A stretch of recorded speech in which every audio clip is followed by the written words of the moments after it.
Recently, I flew over to sunny Spain to take a look at the latest generation of Skoda Kodiaq, a large family SUV which is quickly proving itself to be a practical and well-rounded family car.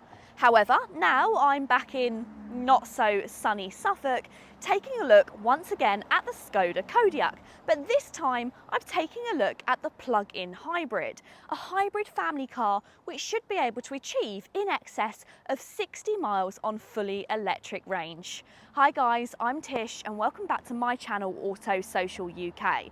The lovely guys at Skoda Ipswich have invited me down to spend a bit of time with the plug-in hybrid Skoda Kodiaq to find out whether I like it just as much as I did when I tested the standard version of the car over in Spain. So if that sounds good, then please keep watching. If you like new car reviews and car content, go ahead and hit that subscribe button. And if you had any questions or queries, then the guys at Marriott Motor Group Skoda will be happy to help you out. I'll pop their details in the description box down below.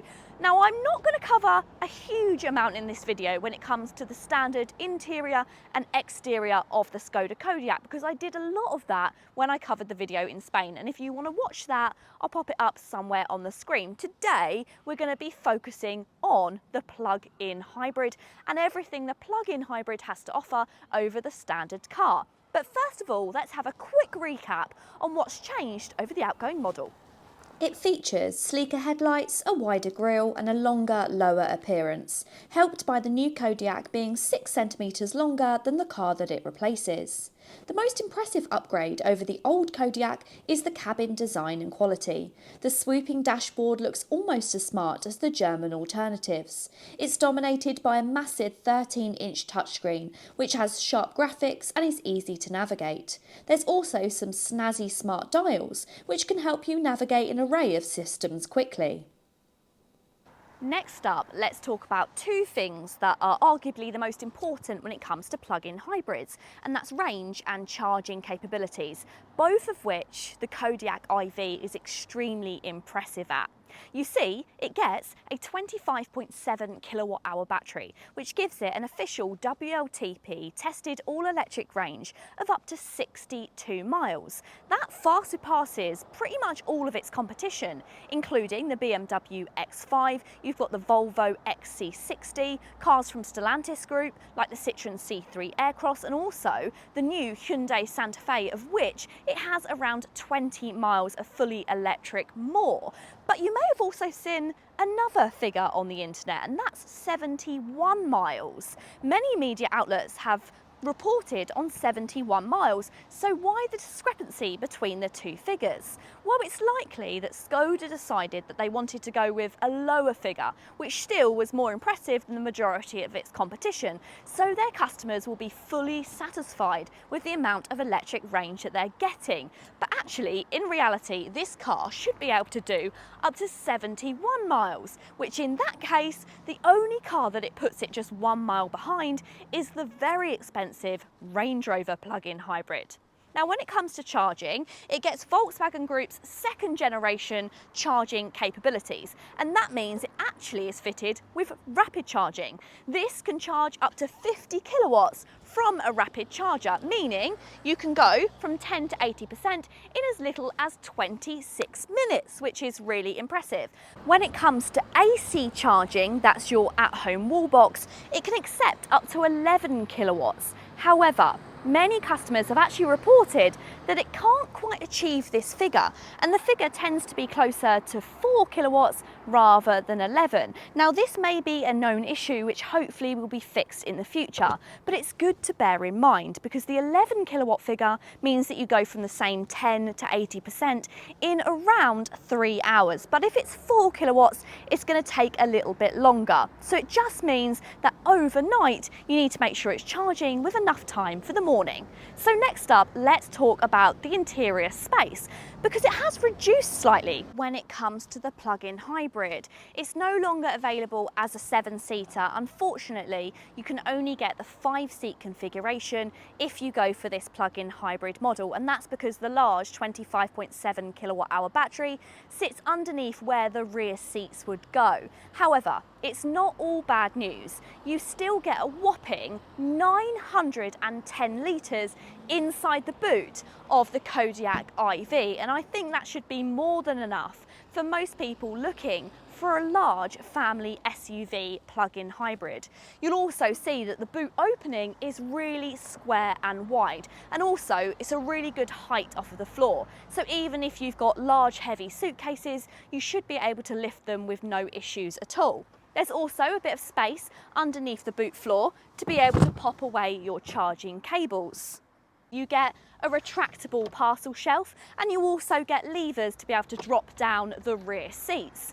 You'll also find all the practical Skoda elements, including tether down points, you've got luggage hooks, you'll find 12-volt charging, and there's even a QR code inside of the boot that takes you instantly to the section on the website that tells you all about your boot space.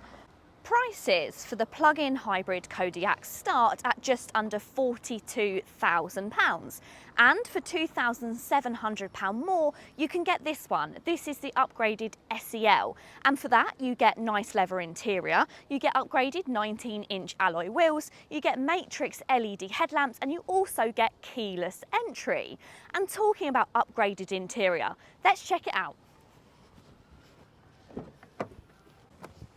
This is the Eco Suite interior, and it comes in two colourways. You can either have it in this black, or you can also get a very cool cognac brown, and it's actually dyed using coffee beans. I fell in love with that interior when I tested this car over in Spain, but I understand it's not going to be to everybody's tastes. This black is possibly a bit more palatable, but either colourway that you go for, it is real leather, which I'm not too sure about nowadays. I feel like with such good imitation leathers, it kind of makes real leather unnecessary. But let me know down below, do you like real leather? I understand when many people are buying higher price point cars, they like to have higher quality real leather interiors. Elsewhere in the cabin, it's trimmed really nicely. I love all of the materials used. You've got this very nice, almost etched material just sitting underneath the dashboard with some ambient lighting which runs underneath that.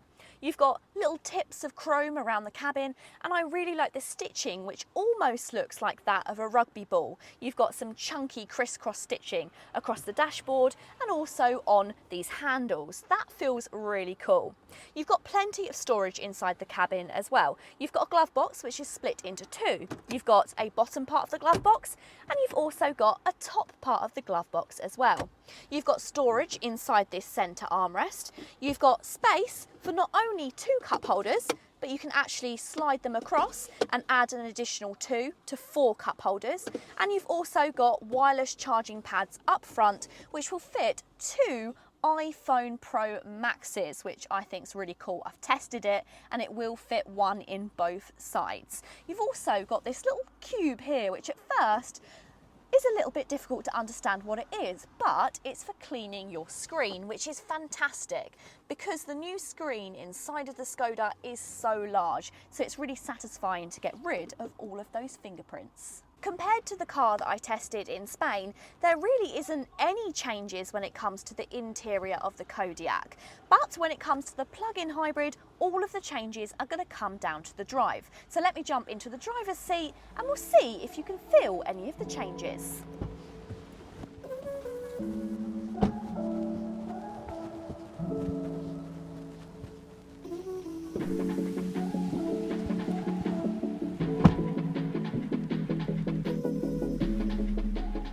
The Standard Fit Driving Mode Select offers 2 additional driving modes over the standard Kodiaq to take full advantage of all the IV's capabilities. Pressing the E mode button powers the car purely on electricity. In hybrid mode, the electronics automatically regulate the interaction between the petrol engine and the electric motor.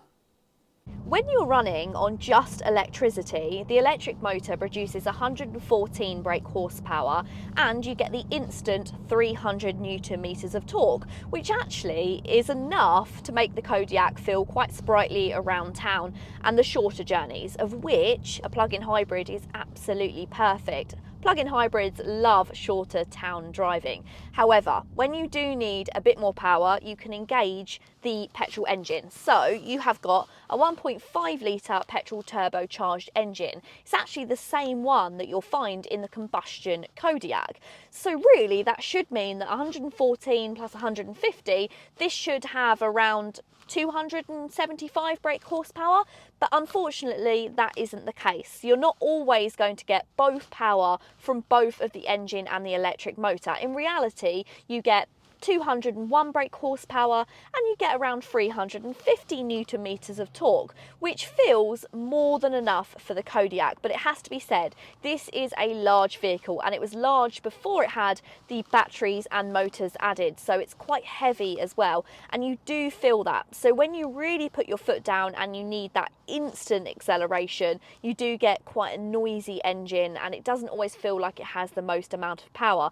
But you're not going to be putting your foot down on the line every single time when it comes to this car. This is a car that you're going to drive leisurely around town and on shorter journeys, as I mentioned, and for that it is absolutely perfect. That electric-only range is a huge draw for company car users. The Kodiaq IV sits in the 5% benefit in kind bracket, so even drivers subject to the higher income tax rate will be paying just £892 per year, a full £4,844 less than the 148 brake horsepower diesel model. It does seem a shame to me that Skoda weren't able to take that plug-in hybrid powertrain and fit it to a 7-seater car. The fact that you lose those 2 seats does mean that it loses a little bit of its sparkle at what makes the Kodiaq so special. But still, this car is extremely impressive, and if it can achieve those 62 miles, brilliant. But if it can achieve up to the 71, this really makes it a very enticing plug-in hybrid, which I think is going to entice many customers away from premium cars like the Audi and also BMW products. But let me know, what do you think of the Skoda Kodiaq IV? Pop it in the comments down below. I really hope you have enjoyed the video. If you have, go ahead and give it a big thumbs up. And if you want to see more videos like this, then you know what to do. Hit the subscribe button. Plus, don't forget, if you had any questions or queries about the Skoda Kodiaq IV or anything else in the Skoda range, then you can get in contact with the Marriott Motor Group Skoda via the link down below. Until next time, see you later.